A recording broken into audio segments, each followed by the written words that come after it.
एहसान मांगने जाएगी, एहसान फरामोश ख्याति अनुपमा से जोड़ेगी हाथ। नमस्कार दोस्तों, स्वागत है आपका आपके अपने चैनल हंग्री स्पिरिट्स में। हंग्री स्पिरिट्स देख रहे सारे दर्शकों का मैं अंजू शर्मा दिल से स्वागत करती हूं। तो चोर को अपना पाला होता है, सो ख्याति को है।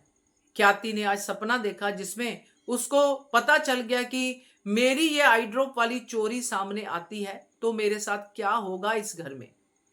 तो जो बाद में करना है वो अभी कर लेते हैं। तो बात करते हैं ख्याति के इस एक और एहसान की। पहले वही निवेदन, जिन्होंने अभी तक चैनल को सब्सक्राइब नहीं किया है कर लीजिए, साथ में दोस्तों बेल आइकॉन दबाइएगा ताकि आपको हमारे वीडियोस के नोटिफिकेशन मिलते रहे। ख्याति को बैठे बैठे सपना आ गया, भाई आना ही था। मैंने तो आपको पहले ही कहा था कि ये आई ड्रॉप की तलवार ख्याति के सर पे लटक गई है। अब वो लटकी हुई तलवार हमला तो करेगी।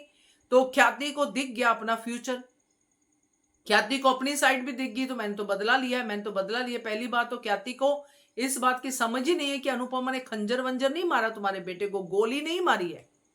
अनुपमा ने तुम्हारे बेटे का ही साथ दिया, तुम्हारे बेटे की भलाई के लिए एक रात के लिए सच जो है किसी को बताया नहीं है। इतनी सी बात समझने में ख्याति को क्या तकलीफ है ये मेरी समझ में नहीं है।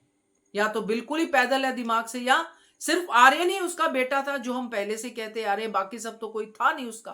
खैर जो भी है, मन में वो बदला, वो सब चीजें लेके ख्याति सपना देख रही है और साथ में वो ये भी देख रही है कि बाकी लोगों के क्या रिएक्शन है। उसमें उसको वसुंधरा कोठारी का भी रिएक्शन दिखा कि तुमने कोठारियों की नाक नीचे कर दी। अब सिहर गई है अंदर से, क्योंकि घर बार तो ख्याति का कोई है नहीं। अगर है तो यही घर है जहां से उसको पहले निकाला गया था और अनुपमा बाइज्जत उसको इस घर में वापस लेके आई थी उसके बेटे आर्यन के साथ। मगर ये एहसान फरामोश ख्याति कुछ याद नहीं रखती है। अब ये सब देखने के बाद, समझने के बाद, क्योंकि मुझे जहां तक लगता है इनडायरेक्टली पराग कोठारी ख्याति को ये वार्निंग दे देंगे, क्योंकि देखा है पराग कोठारी का रिएक्शन जब ख्याति उठ के अपने कमरे में चलेगी बिना चाय पिए हुए। तो मे भी इनके बीच में कोई सीन जाए जिसमें पराग कोठारी ये कहते हुए नजर आए कि मैंने तो अपनी गलतियों की माफी मांग ली, मैं गया था अनुपमा के पास, मैंने माफी मांग ली, मैंने एक बच्ची को के प्यार में ये सब कर दिया।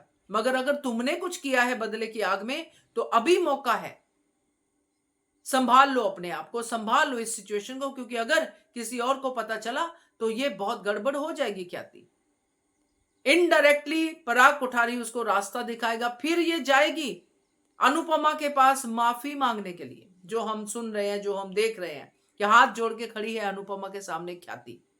तो ख्याति के माफी मांगने का यही पर्पस है कि ये मेरी वाली बात अनुपमा अपने तक की रखे, सबके सामने ना लेके आए, मेरी इज्जत राही की आंखों के सामने बनी रहे तो यही ठीक है। बाकी बच्चों के सामने भी मेरी इज्जत बनी रहे कि मैं इस लेवल तक नहीं गिरी हूं। अनुपमा तो भाई दरिया दिल है, वो तो माफ कर ही देगी, नहीं लाएगी ख्याति की ये सच्चाई सामने। तो इस तरह से अनुपमा एक और एहसान करेगी ख्याति पे। मगर क्या आगे के लिए ख्याति इस एहसान को भी याद रखेगी? डाउटफुल है। क्या कहते हो आप? कमेंट कीजिएगा। देखते रहिए channel hungry spirits. Thank you so much.